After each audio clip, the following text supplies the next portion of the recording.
Assalamualaikum warahmatullahi wabarakatuh. Alhamdulillahirrobbilalamin, bersyukur kita kepada Allah Subhanahu wa Ta'ala dengan mengucapkan Alhamdulillah.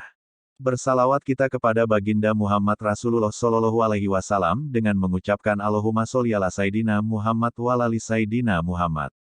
Yang dimuliakan Allah Subhanahu wa Ta'ala, Al-Mukarram Buya Dr. Muhammad Nur Ali Al-Kholidi selaku penerus mursyid ke-36 Thariqah Naqsyabandiyah Al-Kholidiyah Jalaliyah Bandar Tinggi Simalungun Sumatera Utara Indonesia mancanegara.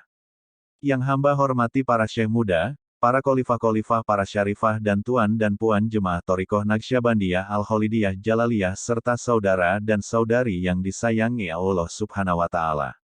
Izinkan hamba pemegang channel Istiqomah dalam amanah mengupas tentang arti dari bayat. Jika ada kesalahan hamba yang doib dan bodoh ini, mohon bantu doa dan bimbingan guru hamba wali yang mursyidan, yaitu Buya Muhammad Nur Ali Al-Kholidi selaku mursyid Thariqah Naqsyabandiyah Al-Kholidiyah Jalaliyah.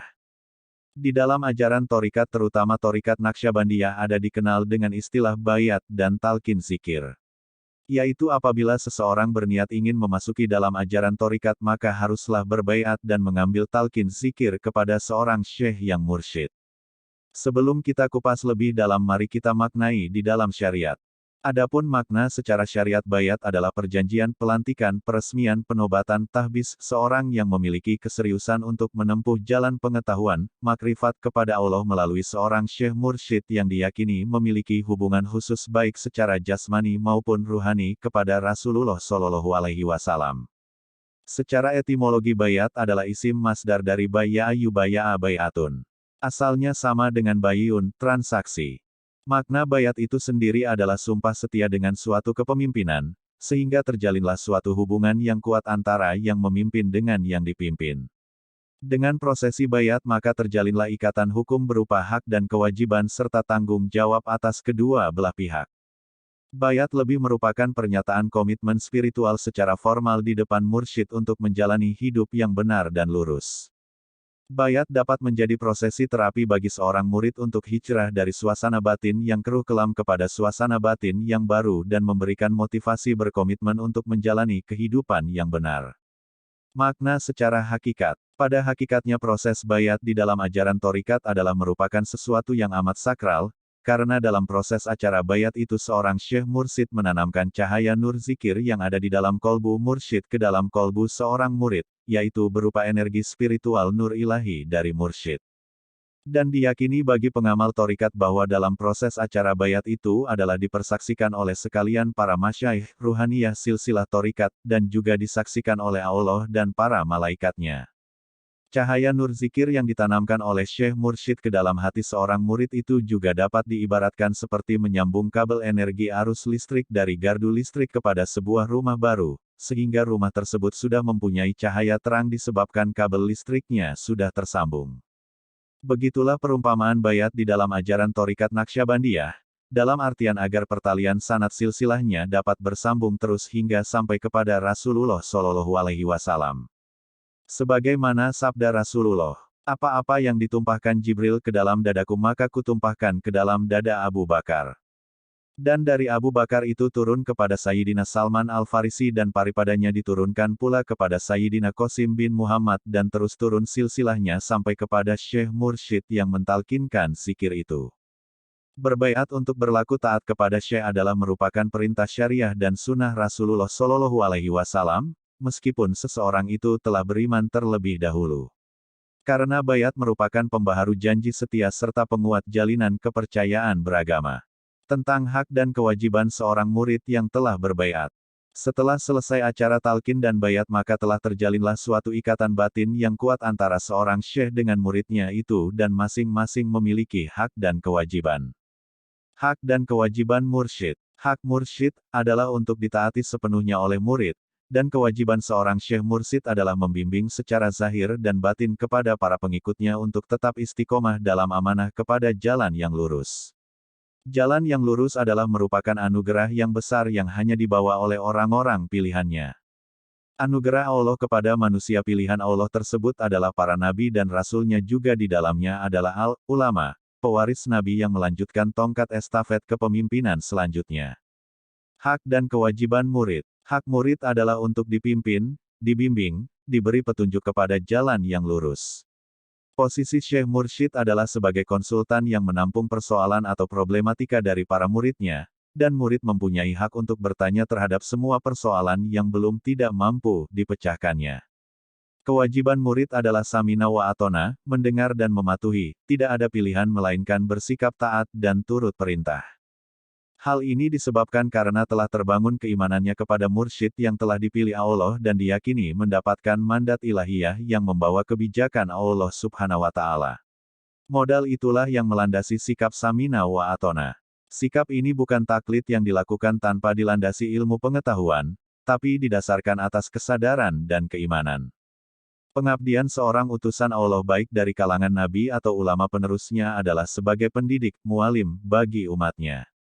Sebagaimana dijelaskan dalam Al-Quran, artinya, dialah yang mengutus kepada kaum yang buta huruf seorang rasul di antara mereka, yang membacakan ayat-ayatnya kepada mereka, mensucikan mereka dan mengajarkan mereka kitab dan hikmah as-sunnah. Dan sesungguhnya mereka sebelumnya benar-benar dalam kesesatan yang nyata. Quran Surat Al-Jumu'ah ayat 2. Bayat disebut juga dengan ijazah. Ijazah mengandung arti memberikan suatu amalan atau wirid kepada murid. Bayat, talqin dan ijazah dipadukan dalam satu kesatuan. Bayat mengandung kesepakatan terhadap kepemimpinan yang di dalamnya mengandung pendidikan atau pengajaran sekaligus adanya pemberian amalan wirid. Wiridan dalam ijazah mesti dilakukan oleh setiap murid untuk mengikat batin, agar tercipta kelangsungan bimbingan dari seorang guru kepada murid-muridnya. Karena bimbingan Islam tidak dibatasi waktu dan tempat. Kapanpun dan dimanapun bimbingan, tarbiyah, ruhiyah bisa dirasakan. Seorang murid mesti memiliki daya juang, mujahadah untuk mendapatkan hubungan tarbiyah berjalan dengan baik, salah satunya dengan melaksanakan aurat, zikir, yang diterimanya. Apabila seorang mursyid dengan tanggung jawabnya senantiasa memperhatikan keselamatan dan kebahagiaan murid-muridnya di dunia dan akhirat, dan Allah memberikan kekuatan berupa nur ilahinya, kemudian muridnya melakukan mujahadah dalam aurat ijazahnya maka akan tersambunglah hubungan tersebut. Sebagaimana firman Allah Subhanahu wa Ta'ala, artinya, bahwasanya orang-orang yang bersumpah setia kepada kamu sesungguhnya mereka bersumpah setia kepada Allah. Kekuasaan Allah di atas kekuasaan mereka, maka barang siapa yang melanggar janjinya niscaya akibat ia melanggar janji itu akan menimpa dirinya sendiri dan barang siapa menepati janjinya kepada Allah maka Allah akan memberinya pahala yang besar. Quran Surat Al-Fat ayat 10. Seorang mursyid bertugas ibadah, melakukan bimbingan, mencurahkan pikiran dan strategi, membuat berbagai metodologi dan inovasi, supaya kebijakan yang dibawanya bisa direspon dan diamalkan oleh murid. Tanggung jawab seorang mursyid itu begitu besar, karena berupa risalah al-Islamiyah yang pernah ditawarkan kepada seluruh makhluk lain sebelum manusia, mereka tidak sanggup memikulnya. Sebagaimana Allah berfirman, artinya, sesungguhnya kami telah mengemukakan amanat kepada langit, bumi dan gunung-gunung, maka semuanya enggan untuk memikul amanat itu dan mereka khawatir akan mengkhianatinya, dan dipikulah amanat itu oleh manusia. Sesungguhnya manusia itu amat zalim dan amat bodoh. Quran Surat Al-Ahzab ayat 72. Tanggung jawab seorang mursyid bersifat internal dan eksternal, lahir dan batin yang skalanya sangat luas. Sedangkan seorang murid minimal mempertanggungjawabkan dirinya masing-masing. Kewajiban yang diistiqomahkan akan menghasilkan kualitas diri yang baik. Bahkan diharapkan menjadi hamba-hamba pilihan. Artinya, kalian adalah umat yang terbaik yang dilahirkan untuk manusia. Quran Surat Ali Imran ayat 110. Jadi kesimpulannya bayat seorang murid adalah untuk mendidik supaya seorang murid dapat menjadi pribadi yang taat dan suri tauladan bagi manusia. Karena murid yang telah berbaiat, akan mendapatkan bimbingan lahir dan batin, mendapatkan wawasan ilmu keislaman yang luas, pendalaman dan penghayatan tentang agama dalam bidang ilmu syariat thorikat hakikat dan marifat, sehingga membentuk menjadi pribadi-pribadi yang berkualitas, serta menjadi contoh suri tauladan penerus misi Rasulullah bagi umat manusia. Demikianlah referensi tentang arti dari bayat. Inti dari referensi yang berbentuk video ini, wajib bagi kita seluruh umat Islam untuk berbaiat, agar terbimbing rohani kita untuk bekal pulang kampung menuju ridho Allah Subhanahu wa Ta'ala. Salah dan janggal hamba minta maaf. Assalamualaikum warahmatullahi wabarakatuh. Mari bertoriko.